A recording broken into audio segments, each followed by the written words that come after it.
60 ans de souveraineté, la République de Guinée s'apprête à célébrer le 2 octobre prochain la fête de l'indépendance. Réhabilitation de la route Kissidougou-Guékédou, les travaux se poursuivent par l'élimination de certains points critiques. C'est tout pour les titres, le Gouv JT.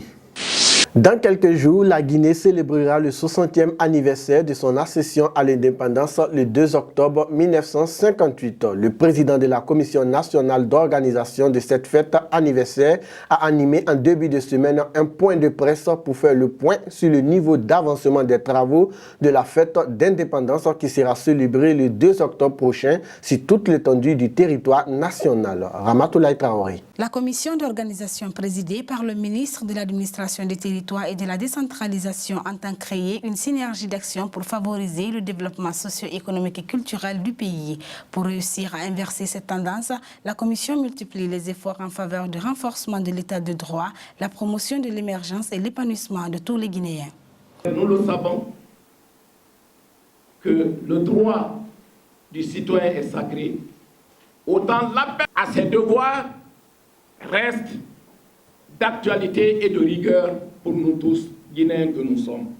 Le 2 octobre est une date repère qui mérite de la part de chaque Guinéen l'exclusion de toute distinction de religion, de région, d'ethnique ou de politique. C'est une date commune qui symbolise la Guinée. C'est pourquoi, à la veille de cette célébration, le président de la commission d'organisation invite chaque fils de ce pays à s'unir. Un des objectifs clés, c'est la recherche du bannissement de toute idée de division basée sur l'ethnie, basée sur la région, basée sur la religion et que sais-je encore.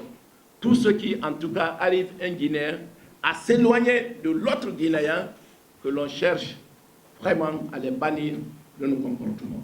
L'an 60 de la République de Guinée sera célébré dans les 33 préfectures du pays. Ici à Conakry, un carnaval géant sur fond de spectacle sera organisé à travers des plateformes mobilières imageant les indices des 4 régions naturelles pour donner un éclat particulier à cette fête nationale. À présent, l'actualité en bref. Le ministre des Pêches, de l'Aquaculture et de l'Économie maritime a reçu en audience cette semaine l'attaché militaire à l'ambassade de France en Guinée. La rencontre était axée sur la continuation des efforts communs à consentir dans la lutte contre la pêche illicite, non déclarée et non réglementée dans les eaux territoriales guinéennes. Cet entretien a permis au ministre de réaffirmer l'engagement du gouvernement guinéen et du président de la République Alpha Condé à consolider les acquis obtenus ces dernières années dans le cadre de cette lutte.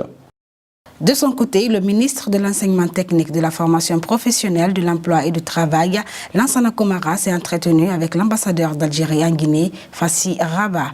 L'objectif de cette rencontre consistait à faire une prise de contact et échanger également autour des grands axes de coopération entre l'Algérie et le ministère de l'Enseignement technique, de la formation professionnelle, de l'emploi et du travail.